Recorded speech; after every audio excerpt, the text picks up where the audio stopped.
Good morning. It is Monday, April 13th. I'm JJ Hastings, and these are the stories you need to know today. We have a bit of a lengthy update today, so let's waste no time and jump right in. In our first story, the global energy markets surged on Monday as the United States began enforcing a naval blockade of all Iranian ports and the strategic Strait of Hormuz. Now, this military action follows the collapse of high level peace negotiations in Pakistan, effectively ending hopes for a permanent resolution to the 6 week old regional conflict. Now, according to reporting from Euronews, the diplomatic effort led by U.S. President J.D. Vance and Iranian parliament speaker Mohammad Ghalibaf stalled in Islamabad on Sunday. Now, I do have a video about that I posted over the weekend. The U.S. delegation reportedly issued a final and best offer, which was rejected due to Iran's refusal to abandon its nuclear program. Now, Iranian Foreign Minister Abbas Araghchi blamed the failure on U.S. maximalism and shifting goalposts, claiming the parties were mere inches away from an agreement before the breakdown.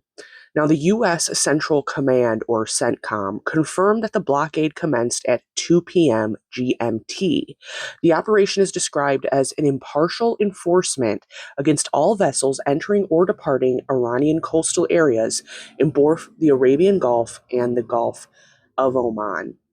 Now, while Iranian ports are sealed, the U.S. stated it would not impede vessels transiting the Strait of Hormuz to or from non-Iranian ports. The Islamic Revolutionary Guard Corps, or the IRGC, has warned that any military vessel approaching the strait will be viewed as a ceasefire violation, threatening a quote-unquote deadly vortex for any challengers. Now, the threat of supply disruptions has sent immediate shockwaves through the energy sector. Reuters reporting this morning that Brent crude futures jumped nearly 7%, surpassing the $100 per barrel threshold. Some physical crude grades are reportedly trading at premiums as high as $150 per barrel.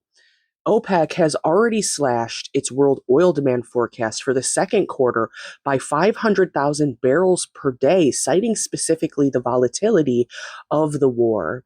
Now, LSEG shipping data indicates that while some super tankers have successfully exited the Gulf over the weekend, specifically it appeared to be a few tankers from India, most commercial tankers are now steering clear of the strait altogether to avoid the impending blockade. Now, President Trump, speaking via social media, as always, and to reporters at Joint Base Andrews, remained firm on the maximum pressure tactic, stating his goal is to ensure Iran cannot profit from the waterway. However, the situation remains precarious as the 2 week ceasefire brokered just last week appears to be on the verge of total collapse.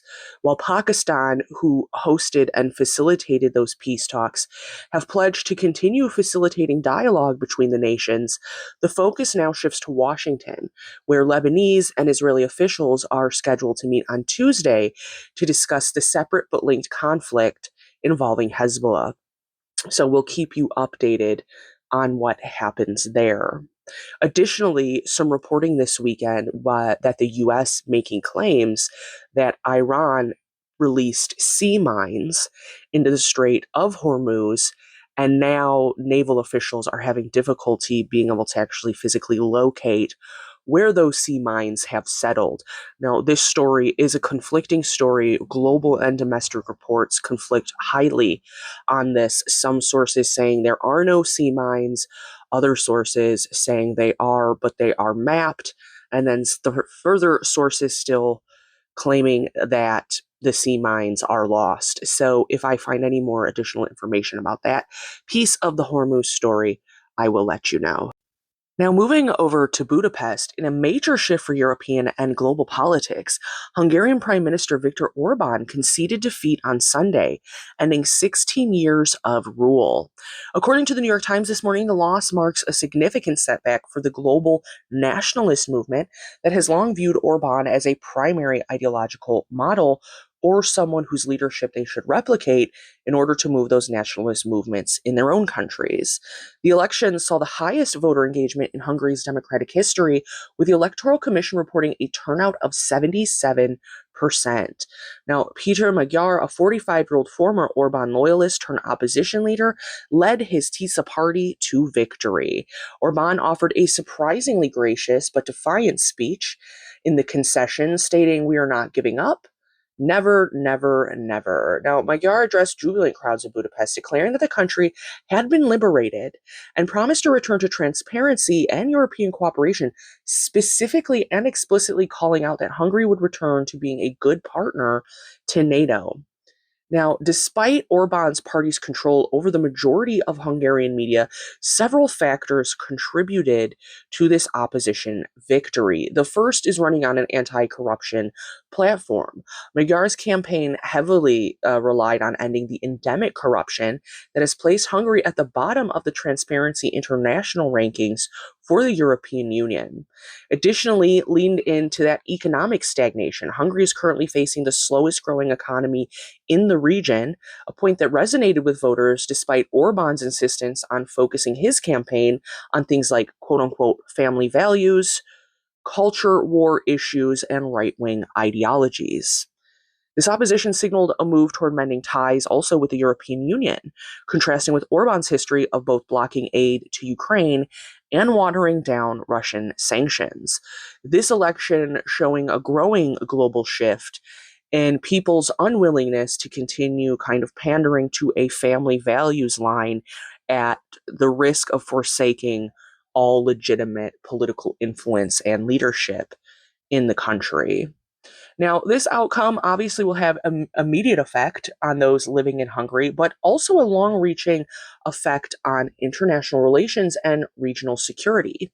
Now, right here in the US, the Trump administration will consider this to be a blow to US President Donald Trump, who strongly endorsed Orban and has a notorious friendship with him, who also sent United States Vice President J.D. Vance to Budapest to spend his time as vice president, hitting the campaign trail and providing rally support in the campaign's final days, appealing to Hungarian voters to vote for Orban as their leader.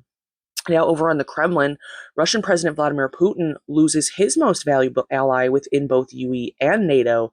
Now, Orban had frequently presented Ukraine as the primary threat to European security, a narrative amplified by state media during the campaign.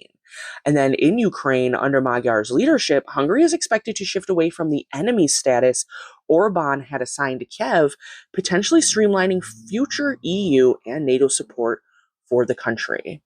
Now, this election result follows a period of significant democratic backsliding. In 2019, Freedom House downgraded Hungary from free to partly free, citing the erosion of judicial independence and press freedom under the Fidesz government. Now, Magyar has pledged to restore the checks and balances dismantled during Orban's tenure since 2010. Now, that are the two big global stories I wanted to cover for you this morning. I have a video I'm posting immediately following this. Please go check it out. It will be pinned. That breaks down your U.S. domestic news. A lot happening in Congress this week that's worth taking a look at. So, as always, I'm JJ Hastings. This has been some global news headlines, and I will see you immediately in the next one for those congressional updates. Thank you.